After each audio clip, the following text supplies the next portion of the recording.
Halo teman-teman Gibeon Youth, Happy Sunday. Senang masih bisa dapat kesempatan untuk membagikan firman Tuhan kepada kalian secara online. Aku selalu mendoakan kalian semua supaya Tuhan juga memberikan kekuatan bagi kita semua dan sukacita kepada kita. Walaupun dalam kondisi yang mungkin tidak ideal, situasi yang serba mungkin nggak enak, tapi aku tetap mendorong kalian juga untuk rajin membaca renungan, mengikuti care group secara online, karena aku percaya bahwa pada masa-masa ini sepertinya Tuhan memakai komunitas orang-orang percaya untuk menolong kita dan saling menguatkan dan membawa pertumbuhan kepada kita, kepada Kristus, teman-teman. Amin. Mari sebelum kita masuk dalam renungan firman Tuhan, mari kita berdoa yuk teman-teman. Tuhan Yesus, kami mengucap syukur Tuhan buat kebaikan-Mu dalam hidup kami. Kami mengucap syukur buat karya-Mu di kayu salib Tuhan. Kami bersuka cita karena Engkau sudah mati buat kami. Kami manusia berdosa tapi Engkau rela mati bagi kami Tuhan. Kami mengucap syukur Tuhan. Pada kesempatan kali ini kami mau mendengarkan firman-Mu. Biarkan firman-Mu itu mengubahkan hidup kami dari dalam keluar. Bukan hanya cuma pengetahuan saja tapi mampu mengubahkan hidup kami Tuhan. Terima kasih Tuhan, bantu kami untuk kami mendengarkan firman dan jadi pelaku-pelaku firman-Mu Tuhan. Terima kasih, di dalam nama Tuhan Yesus kami berdoa. Amin. Hari ini kita di penghujung sermon series Explain. Dalam beberapa minggu ini kita terus belajar bahwa seluruh narasi Alkitab itu bercerita tentang karya kasih Allah kepada manusia. Dimulai dari kisah tentang penciptaan dan kejatuhan manusia, sampai karya keselamatan dan gambar Allah kemudian dipulihkan kepada kita orang-orang percaya teman-teman. Dan kita belajar bahwa Alkitab itu bukan cuma sekedar buku dongeng atau tahayul atau khayalan manusia yang dibuat-buat. Dalam perjanjian lama kita juga belajar bahwa itu adalah gambaran tentang pengorbanan Yesus yang digenapi di kayu salib pada waktu perjanjian baru. Dan dalam perjanjian baru kita belajar bahwa Yesus juga mengkonfirmasi kitab-kitab para nabi. Bahwa ketika kita belajar memahami kisah yang dicatat dalam Alkitab, kita juga perlu tahu tentang latar belakang konteksnya, latar belakang sejarah ketika ayat itu ditulis teman-teman. Dan tema hari ini adalah The Bible Bring Things to Light. Alkitab itu membawa kita kepada terang. Dan sebelum kita masuk dalam perenungan yang lebih dalam, mari kita juga baca sama-sama dari Mazmur 119 ayat 105. Oke teman-teman, 1, 2, 3. Firman-Mu itu pelita bagi kakiku dan terang bagi jalanku. Kalau aku bertanya kepada kalian, untuk apa sih Alkitab itu ditulis? Mungkin kebanyakan orang Kristen akan menjawab, Alkitab itu manual book untuk menjalani kehidupan kita saat kita di dunia ini. Ya kayak itu loh, beli handphone, kayak beli elektronik, ya biasanya kan ada bukunya, ada manual booknya untuk kita pelajari. Ini adalah jawaban orang-orang Kristen kebanyakan. Mereka mengatakan bahwa ini adalah manual book. Tapi ternyata pandangan ini tidak sepenuhnya tepat teman-teman. Aku pun dulu juga pernah beranggapan seperti ini. Kalau Alkitab itu memang cuma guidebook atau manual book. Kalau kita boleh jujur, gak heran ya. Ketika menghadapi masalah, kok kadang instruksi yang diberikan Alkitab itu tidak sama persis dengan yang kita alami saat ini. Dan gak menjawab semua solusi yang kita alami saat ini. Malah kadang fakta tulisan-tulisan di Alkitab itu malah benar-benar kayak seolah gak menjawab persoalanku saat ini. Contoh nih, pas lagi galau nih ya, pas buka Alkitab random gitu ya, just gitu ya teman-teman. Malah gak nemuin solusi pada ayat-ayat tersebut. Katanya Alkitab ini kan buku tertinggi, kok gak kayak buku motivasi ya, yang bisa menjawab persoalanku dan problemku secara spesifik teman-teman. Pas lagi sedih nih, ceritanya mau buka Alkitab, tadi aku bilang kayak random gitu, kok malah dalam ayat itu membahas tentang sejarah bangsa Israel terbentuk. Terusan pas mau baca lagi, malah kok silsilah Yesus ya. Di sanalah kita sebagai orang Kristen seringkali merasa kalau Alkitab ini tidak relevan dengan perkembangan zaman. Berapa banyak kita mulai protes. Sekarang yang kita butuhkan itu gimana caranya untuk anak-anak sekolah dapetin hatinya si dia. Aku ini lagi kesepian. Aku ini kalau bangun tidur pingin ada yang ngucapin good morning. Dan aku gak nemuin tips ini di dalam Alkitab. Halo teman-teman, Kalau sekedar ada yang pengen ngucapin kalian selamat pagi, nggak usah cari ayat di Alkitab. Ya, pergi aja ke minimarket pagi-pagi, pasti pegawainya di sana ngucapin selamat pagi kak, selamat berbelanja. Kalau nggak percaya coba aja. Pas kalian buka pintu, pasti kalian dapat sambutan seperti itu. Kalau udah sampai kasir, sekalian nambah pulsanya kak. Itu kebanyakan. Kalau kamu cuma butuh perhatian dari orang lain, nggak perlu kamu cari Alkitab. Gini, aku nggak kayak gitu, nggak cewek-cewekan, nggak cowok-cowokan. Aku ini anak sekolahan yang konsen dengan sekolah. Dalam otakku ini, aku nggak mikirin kayak boyfriend, nggak mikirin girlfriend. Aku sekarang ini cuma mau konsen belajar. Wih, sedap. Keren banget teman-teman. Tapi kadang aku juga jenuh dengan tugas-tugas sekolah. Akhir-akhir ini online lagi, tapi gurunya malah kasih project yang aneh-aneh. Harus bikin inilah, harus bikin itulah, harus beli ini. Kan rasanya kok ngerepotin banget kan ya.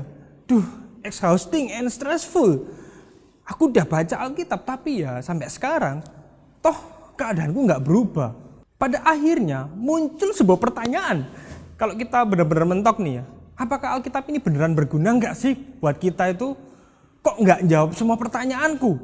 Kok keadaanku gini-gini aja, ekonomiku malah memburuk, keluargaku makin nggak karu-karuan, nilaiku di sekolah ya biasa-biasa aja. Tapi anehnya, kok juga ada orang-orang di gereja yang bersaksi bahwa Alkitab ini merubah hidup mereka. Tapi aku nggak mengalami itu semua, nggak ngalamin apa-apa. Kita mulai merenung. Apa ada yang kurang ya dalam memahami firman Tuhan lebih lagi?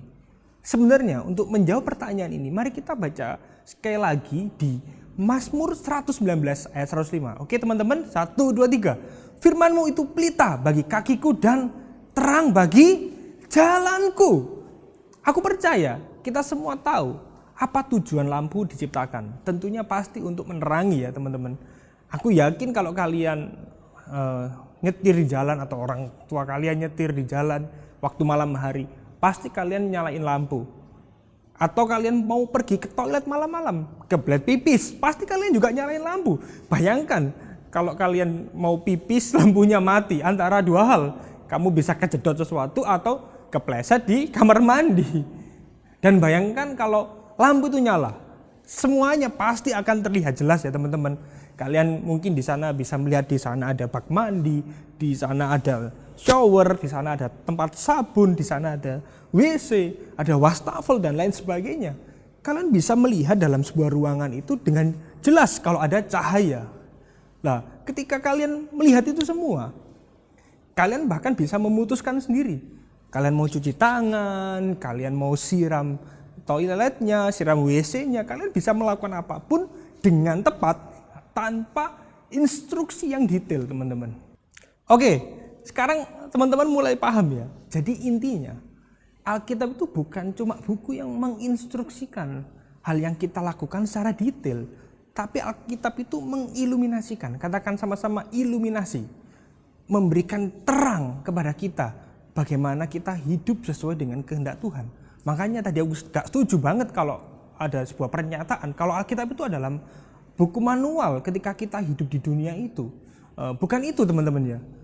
Tetapi firman Tuhan itu menerangi perjalanan iman kita, perjalanan hidup kita. Di mana kalian menghadapi situasi, menghadapi keputusan-keputusan yang sulit. Untuk membedakan mana yang kehendak Tuhan atau keinginan kita. Di sana Alkitab memberikan kita cahayanya, menerangi hati kita teman-teman. Untuk kita bisa tahu apa yang sesuai dengan kehendak Tuhan. Sekali lagi teman-teman, Alkitab itu adalah tulisan yang diilhamkan oleh Allah untuk menerangi dan mengiluminasi hati dan menuntun orang-orang percaya mengenal pribadi Allah Tritunggal. Jadi teman-teman, kita perlu kembali kepada pusatnya. Jadi Alkitab itu bukan untuk diri kita sendiri. Hari ini kalau teman-teman masih hidup, aku percaya kalau kalian bisa sekolah, kalian bisa belajar, kalian bisa les, itu adalah kesempatan yang diberikan Tuhan supaya kita itu hidup untuk kemuliaannya, bukan untuk diri kita sendiri teman-teman. Amin. Dengerin teman-teman, hidup yang kita miliki saat ini bukanlah milik kita lagi teman-teman. Tapi hidup yang kita miliki saat ini adalah milik Kristus yang telah mati untuk dosa-dosa kita. Kita dulunya mati, tetapi oleh rahmatnya, oleh anugerahnya, kita kembali dihidupkan. Aku berdoa pandangan kita berubah ketika kita mulai membaca Alkitab. Ketika kita membaca firman Tuhan, cara pandang kita, perspektif kita berubah. Bahwa ini bukanlah tentang kita, teman-teman, tapi tentang bagaimana kita mengenal pribadinya dan kita hidup bagi kemuliaannya. Amin, teman-teman. Mari sejenak tenangkan hati kita untuk mengambil saat teduh. Kalian boleh menaruh tangan kiri kalian di dada dan mengangkat tangan kalian pada Tuhan. Mari kita tundukkan kepala kita. Tuhan, ini kami anak-anak-Mu. Ampuni kami kadang kami hidup tidak berpusat pada Engkau, tapi kami hanya berpusat pada diri kami sendiri, Tuhan. Tapi hari ini kami mau supaya hidup kami kembali berpusat kepada Engkau, Tuhan. Dalam sekolah kami, Tuhan. Dalam keluarga kami. Dalam pertemanan.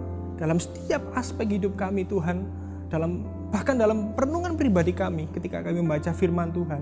Semua ini adalah tentang-Mu, Tuhan. Biar Roh Kudus-Mu terus bekerja. Roh Kudus-Mu terus berkarya dalam hidup kami, Tuhan. Dan hidup kami mempermuliakan nama-Mu, Tuhan. Mari teman-teman kita berdoa, angkat kedua tangan kalian dan terimalah berkat dari Tuhan. Dia yang telah mati dan bangkit bagi kita.